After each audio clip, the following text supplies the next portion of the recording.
मेरे प्यारे बच्चों, आज मैं कक्षा 12 की बच्चों को हिंदी में व्याकरण के अंतर्गत रस के बारे में बताएंगे। चलिए, आज रस क्या है। रस को आचार्यों ने जो है काव्य की आत्मा माना है। अगर रस ही नहीं तो फिर आत्मा ही नहीं रहेगा। किसी जैसे मनुष्य के शरीर से आत्मा निकाल दिया जाए तो वह बेकार हो जाता। उसी तरह से अगर काव्य से अगर रस को निकाल दिया जाए तो वो भी बेकार हो जाएगा।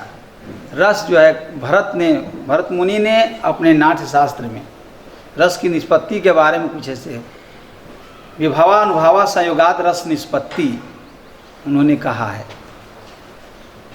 कि विभावानुभाव जो है व्यभिचारी भाव के संयोग से रस की निष्पत्ति होती है। आइए, रस किसे कहते हैं।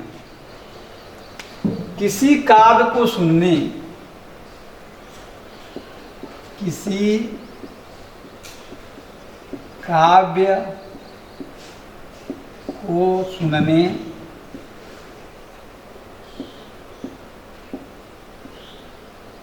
कहानी को पढ़ने,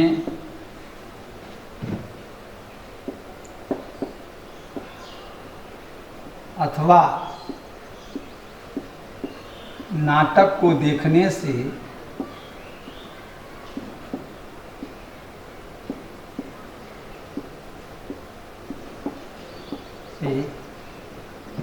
जो मन में आनंद की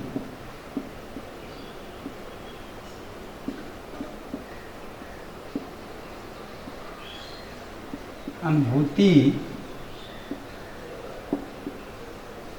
होती है उसे रस कहते हैं।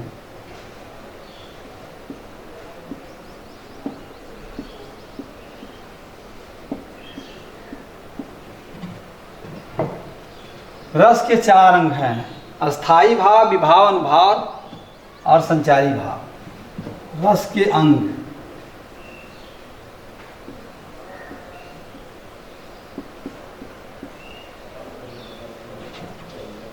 अंग, रस के 4 अंग होते हैं।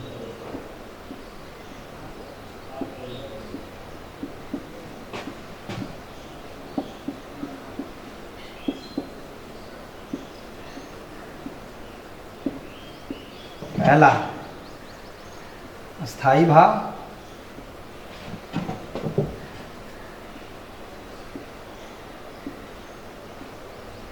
दूसरा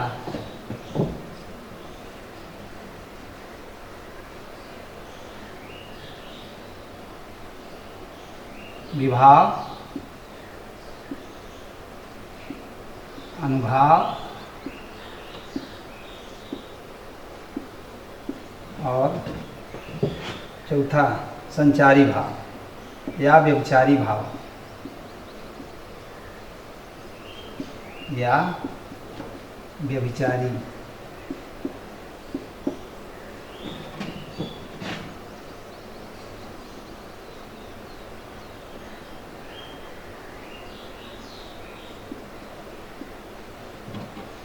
ये 4 होते हैं। अब मेरे प्यारे बच्चों, आपको रस तो आपके रस जो है काव्य आचार्यों ने रस को 10 बताए हैं रस, जिसमें वात्सल्य रस बढ़ गया है मेरे प्यारे बच्चों। लेकिन आप लोगों को मैं रस के अंतर्गत जो है 5 पढ़ाएंगे आज। पहला श्रृंगार रस,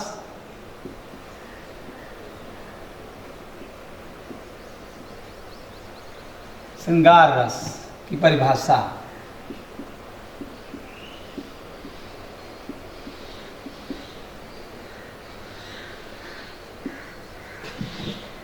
श्रृंगार रस जब रति नामक अस्थाई भाव, विभाव भाव, संचारी भाव के संयोग से रस के रूप में परिणत होता है तो उसे श्रृंगार रस कहते हैं। जब रति नामक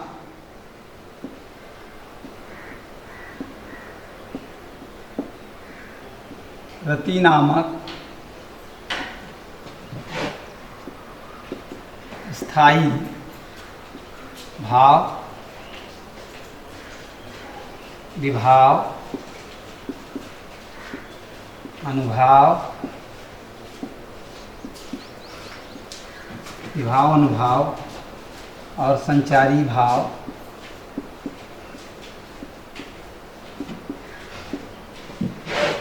के संयोग से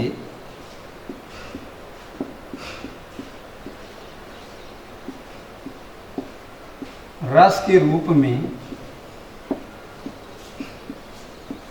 परिणत होता है।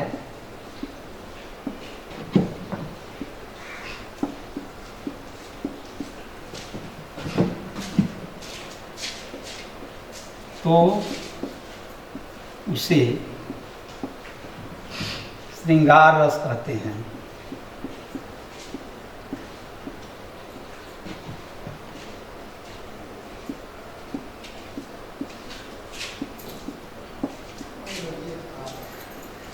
कहते हैं, उदाहरण इसका है, बतरस लालच लाल की मुरली धरी लुकाए, सौ करे भौहन हंसै दैन कहे न रियाए।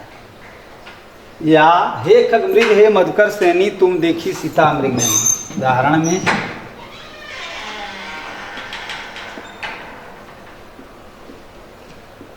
हे खग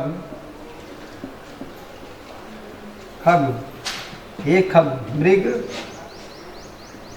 हे खगमृग हे मधुकर श्रेणी,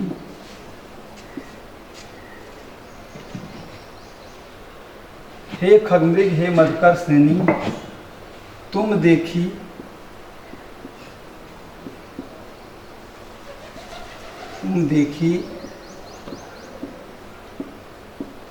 सीता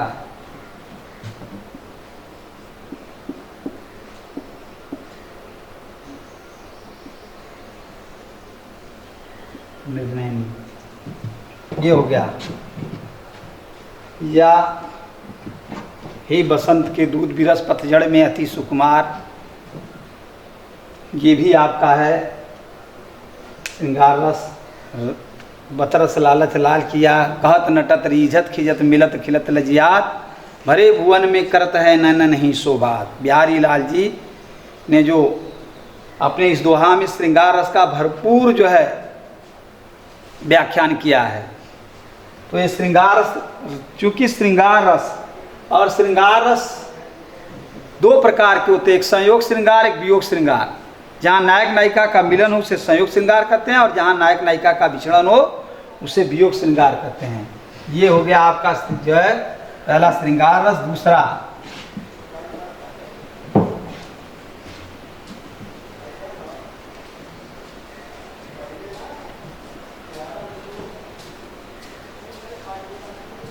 एक बात ध्यान में रख लो मेरे प्यारे बच्चों कि सबका परिभाषित एक ही तरह करना है।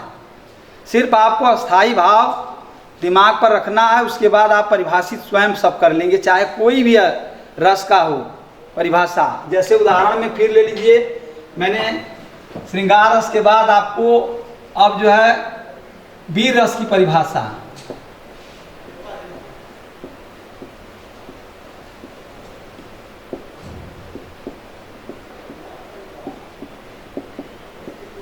वीर रस की परिभाषा, जब उत्साह नामक वही चीज रहेगा मेरे प्यारे बच्चों। वीर रस का स्थायी भाव उत्साह होता है। जब उत्साह नामक अस्थाई भाव, विभाव, अनुभाव, संचारी भाव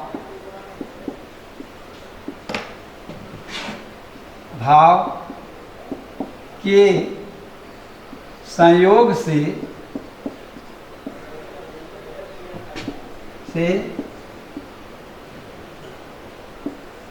रस के रूप में परिणत होता है।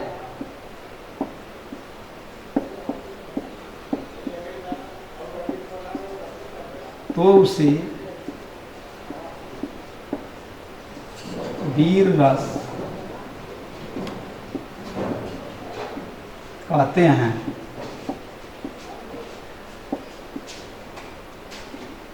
उदाहरण,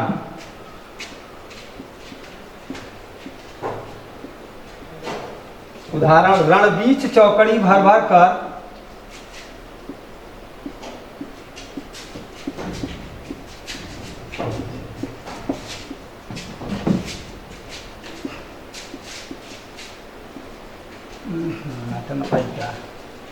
उदाहरण थोड़ा दूर से लिखिए, अट नहीं पाएगा। उदाहरण देखो,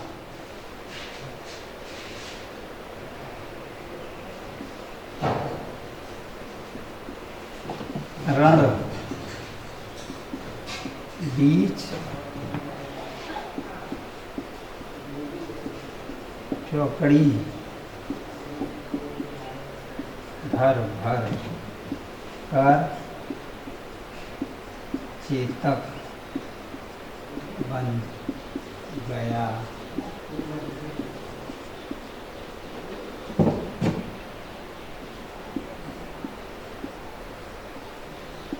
निराला था राणा प्रताप के घोड़े से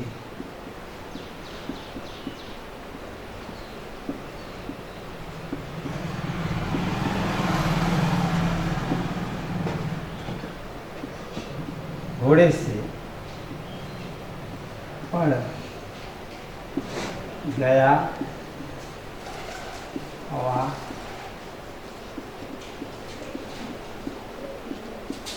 पाला था।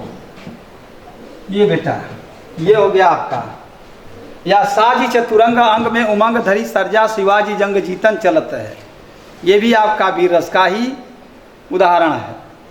बेटा परिभाषित करने का एक ही ढंग है, आपको हर में चाहे कोई भी हो, वीर रस हो, आपको वीर रस के बारे में बता। जैसे करुण रस, करुण रस का स्थायी भाव होता है शोक।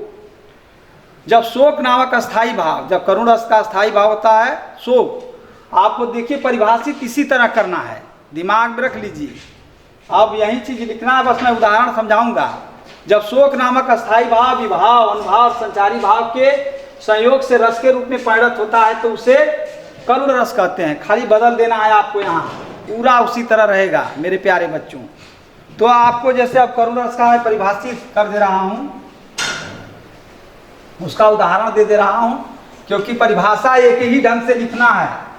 जैसे मैंने बताया हर का परिभाषा उसी तरह लिखना होगा। स्थायी भाव आपको बेटा आना चाहिए, फिर उसके बाद आप कर लेंगे।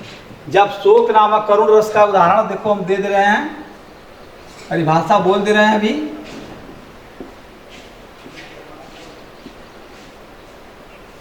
का उदाहरण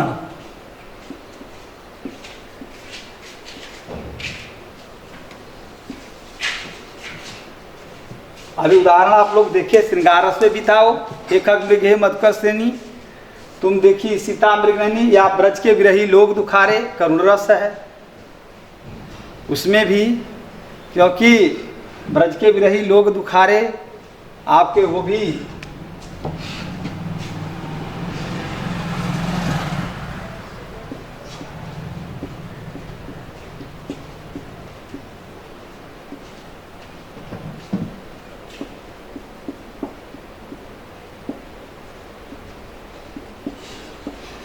बुखारे, ये भी आपका हो गया उदाहरण में। या हे खगमृगे मधुकर श्रेणी, तुम देखी सीता मृगनयनी। करुण रस की परिभाषित फिर हम कर दे रहे हैं। जब शोक इसका स्थायी भाव, बेटा अस्थाई भाव जो है आपको स्थायी भाव ही जो तैयार करना है। अगर रहेगा तो आप लिख लेंगे करुण रस का स्थायी भाव शोक होता है। इसी तरह आपको जो है करुण रस हो गया हास्य रस, जैसे हो गया हास्य रस का स्थायी भाव हास्य रस। हास्य रस का मेरे प्यारे बच्चों, जैसे हास्य रस का स्थायी भाव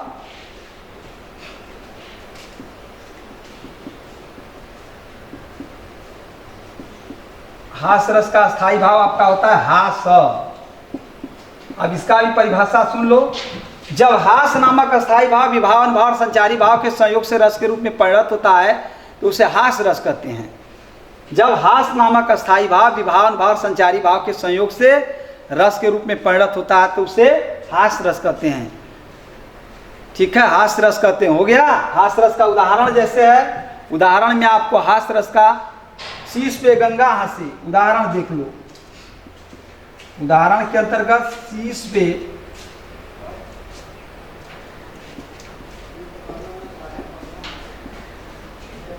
या रुको, बड़े वेग से शौचालय को दौड़े रघु मामा,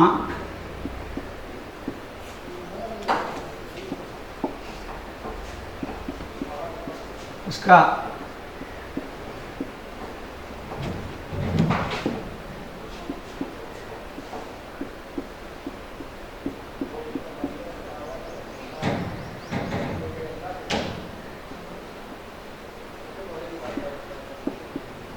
रघु मामा बीच नाड़ में गांठ पड़ गई,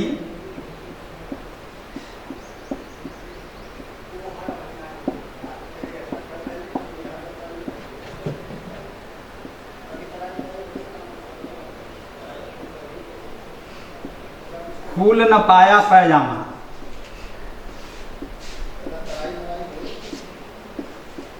पाया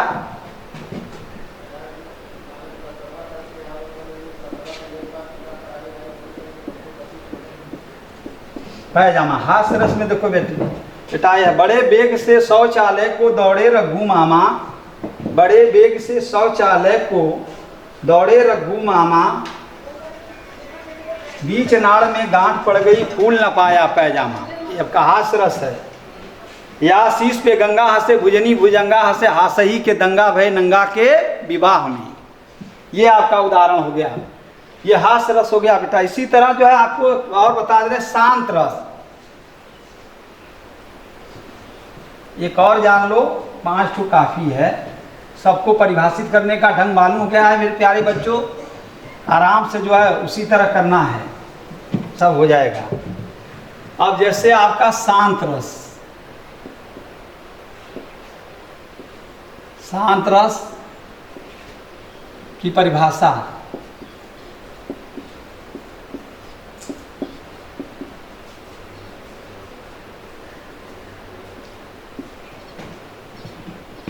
जब निर्वेद, इसका स्थायी भाव निर्वेद होता है मेरे प्यारे बच्चों। जब निर्वेद नामक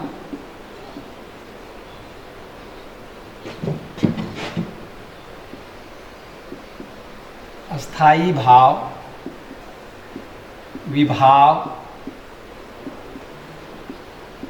अनुभाव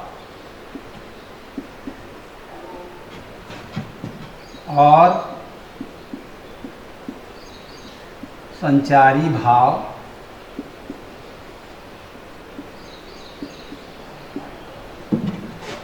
के संयोग से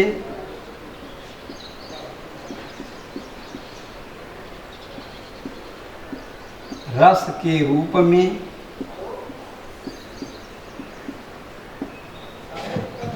परिणत होता है,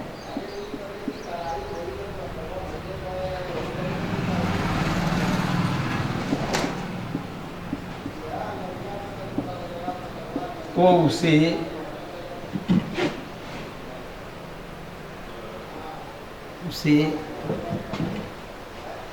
शांत रस कहते हैं।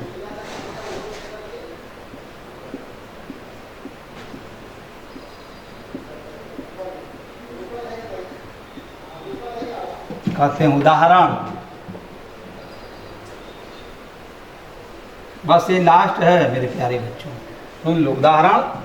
उदाहरण के अंतर्गत कबीर दास के सारे दोहे जो है शांत रस पाए जाते को दोहे में। जैसे चिंता तो हरिनाव की,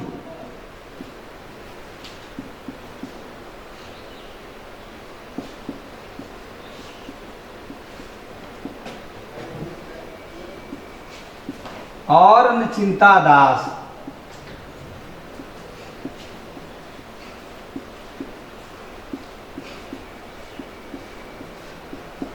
जे कछु चितव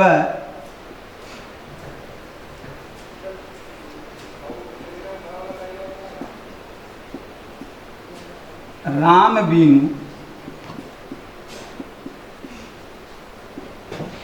सोई काल के पास।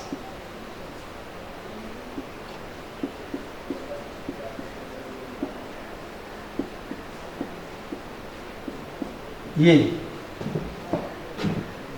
आपका जो है शांत रस का उदाहरण है मेरे प्यारे बच्चों। और शांत रस का अबलव नसानी अब न नसय हैं, राम कृपा भव निशा सिरानी, जागे फिर ना डसय हों। ये भी आपका शांत रस का उदाहरण है मेरे प्यारे बच्चों। आप लोगों के रस के बारे में समझ में आ चुका होगा। अब जो है आगे आप लोगों को मैं अगले एपिसोड में आपको आगे जो है पढ़ाया जाएगा। जो पढ़ाने में त्रुटि हुई होगी उसके लिए मैं क्षम्य हूँ। अब मैं अपनी बातों को इसी जगह विराम देता हूँ। धन्यवाद।